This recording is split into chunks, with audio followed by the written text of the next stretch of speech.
जय श्री कृष्ण, जय श्री कृष्ण, जय श्री कृष्ण। जय राधा रानी की जय, जय सिया रामचंद्र की जय, जय वैष्णो माता की जय, जय श्रीमद् भगवत गीता की जय, जय खाटू श्याम की जय। आज আমি শ্রীমদ্ ভগবত গীতা তৃতীয় অধ্যায় কর্মযোগ শ্লোক 28 পাঠ করছি। तत्त्ववित्तः तु महाबाहो गुणः कर्मः विभागयो गुणः गुणेषु वित्तन्ते इति मत्वः न सज्जते। हे महाबाहो, हे महावीर, तत्वज्ञान भगवतमुखी ব্যক্তিরা তারা কর্ম ও সকাম কর্মের পার্থক্য ভালোভাবে বোঝেন। কখনো ইন্দ্রিয় সুখ ভোগাত্মক কার্য প্রবৃত্তি হয় না। অর্থাৎ তিনি পূর্ণ উপলব্ধি করেন যে জড় প্রাকৃতিক স্বস্রোত হয়, তিনি প্রতিনিয়ত বিবৃত হচ্ছেন, মানে ডিস্ট্র্যাক্ট হচ্ছে, তারা প্রতিনিয়ত ডিস্ট্র্যাক্ট হচ্ছে। তিনি হচ্ছেন পরম পুরুষোত্তম ভগবান শ্রীকৃষ্ণের অবিচ্ছেদ্য অংশ এবং এই জড় প্রাকৃতিক তার প্রাকৃতিক আলো নয়।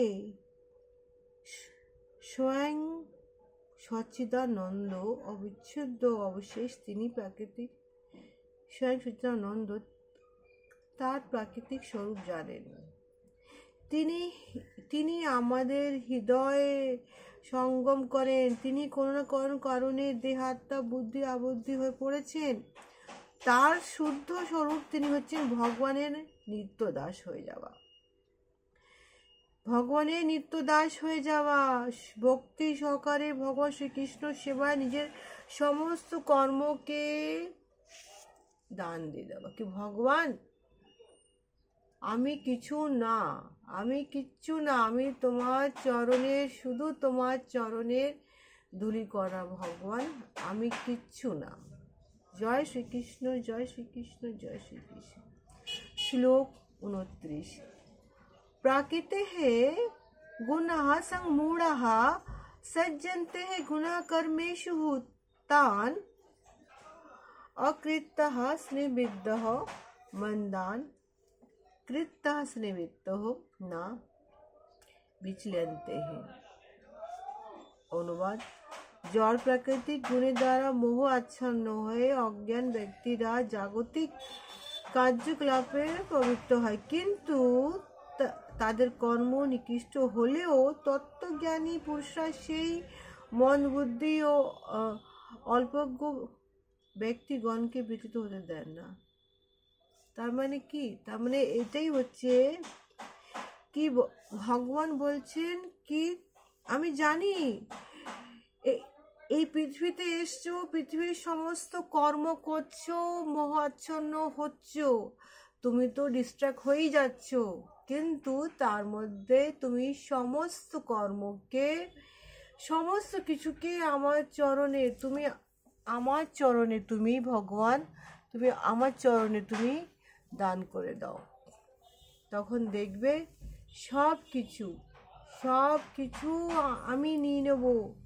ভগবান বলছে এই জড় দেহর সঙ্গে যারা গভীরভাবে আসক্ত, তারা হচ্ছেন আত্মতত্ত্বজ্ঞানের রহিত আলস্য ব্যক্তি। কিন্তু যারা ভক্তির মর্ম বোঝে না, তাই ভগবান শ্রীকৃষ্ণ উপদেশ দিয়েছেন তাদের মনে ভগবত ভক্তির সঞ্চার করার চেষ্টা করে অনর্থক সময় নষ্ট করো না। কেননা একটা সময় আছে, তারপর দেখবে কি ভগবান নিজেই তাকে নিজের কাছে টেনে নিচ্ছে, ঠিক টানছে, এত সুন্দরভাবে নিজের কাছে টানবে কি সে নিজে বুঝতেই পারবে না কি আমি কখন তার চরণে চলে গেছি। সেই চরণ ভগবান এটাও বলছেন কি কি এই জন্মের মনুষ্য লাভ করে ভগবত ভক্তি সাধন করাটাই হচ্ছে আমাদের সম্পূর্ণ জন্মের সম্পূর্ণ কথা। এটাই হচ্ছে আমাদের সম্পূর্ণ। ভগবানকে ডাকতে হবে। ভগবানকে ডাকা মানে কি? তুমি যা কর্ম করছো, তোমার নিত্যকর্ম তোমাকে তো করতেই হবে, যা তুমি করছো। কেননা মনুষ্য জন্ম নিয়েছে সব কিছু সাধন করার জন্য। তা সত্ত্বেও যে সমস্ত কিছু গুণ অগুণ দোষ ভালো মন্দ সব শ্রীচরণের হাতে, তার পায়ে সব কিছু দিয়ে দিতে হবে, সেই সেই উদ্ধার করবে। জয় শ্রীকৃষ্ণ, জয় শ্রীকৃষ্ণ, জয় শ্রীকৃষ্ণ। আমার এই কৃষ্ণ নাম যদি ভালো লেগে থাকে তাহলে এটাকে ছড়িয়ে দেবেন, কেন এটা তাদের জন্য যারা শ্রীমদ্ ভগবদ্ গীতা পড়তে পারছে না কিন্তু তারা শুনতে ভালোবাসে, তাদের জন্য। জয় শ্রীকৃষ্ণ, জয় শ্রীকৃষ্ণ। সবার মঙ্গল করুক শ্রীকৃষ্ণ।